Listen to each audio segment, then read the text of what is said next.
মন রে তুমি কৃষি কাজ জানো না, এরকম অনেক শ্যামা সঙ্গীতের জন্ম দিয়েছিলেন কবি রামপ্রসাদ। এই বাড়িতে 1720 সালে তিনি জন্মগ্রহণ করেছিলেন, প্রায় 300 বছর আগে।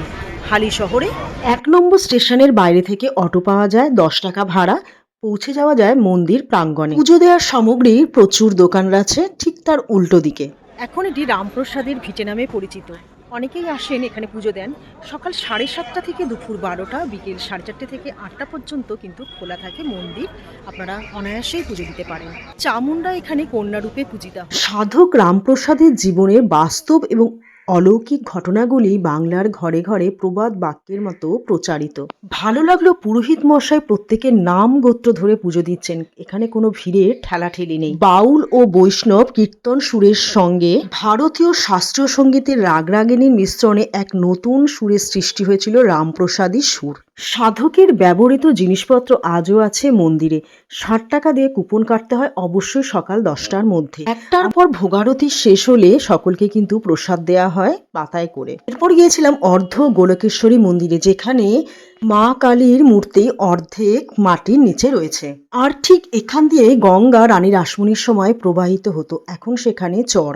12টার পরে সব মন্দিরই কিন্তু বন্ধ থাকে। মহাপ্রভু নীলাচলে যাওয়ার সময় এখান দিয়ে গিয়েছিলেন বলে পরবর্তীকালে মানুষেরা এক মুঠো করে ধুলোবালি নিতে নিতে এখন এটি ডোবায় পরিণত হয়েছে। ঠিক তার উল্টো দিকে রয়েছে মন্দির। প্রভুর পদধূলি মাখা কুমারহট্টের এই স্থানটি এখন চৈতন্য ডোবা নামে পরিচিত। দক্ষিণেশ্বর আদলে তৈরি জগন্মাতার মন্দির, রানী রাসমণির জন্মস্থান। হালি শহরের একদম গঙ্গার তীরে পৈতৃক ভিটেতে দক্ষিণেশ্বরের ভবতারিণীর মন্দিরের আদলে তৈরি করেছিলেন একটি মন্দির। প্রচলিত আছে রানীর গল্পগাথা। 12টার মধ্যে কুপন কাটলে ভোগ প্রসাদ এখানে মেলে। এসেছি ফুচকা পাড়ায়, 10 টাকায় 10টা, তো নিয়ে তো যেতেই হবে বাড়িতে। কিছু ফুচকা দিচ্ছে, উঠে গেছে গাড়িতে। মাটির তৈরি মুক্তেশ্বর মহারাজের আশ্রম দর্শন করলাম, যা পুষণ আশ্রম নামে পরিচিত। 250 টাকা দিয়ে টোটো বুক করে দেখে নিলাম হালি শহরে প্রসিদ্ধ স্নানগুলি। এরপর এলাম রামপ্রসাদের স্নানের ঘাটে। শান্তি শান্তি শান্তি, তোর মাথায় দে, তুইও শান্তি রাখ। 1786 সালে কালীর সাধক রামপ্রসাদ সেন এই গঙ্গায় সলিল সমাধি লাভ করেছিলেন মায়ের মূর্তি নিয়ে।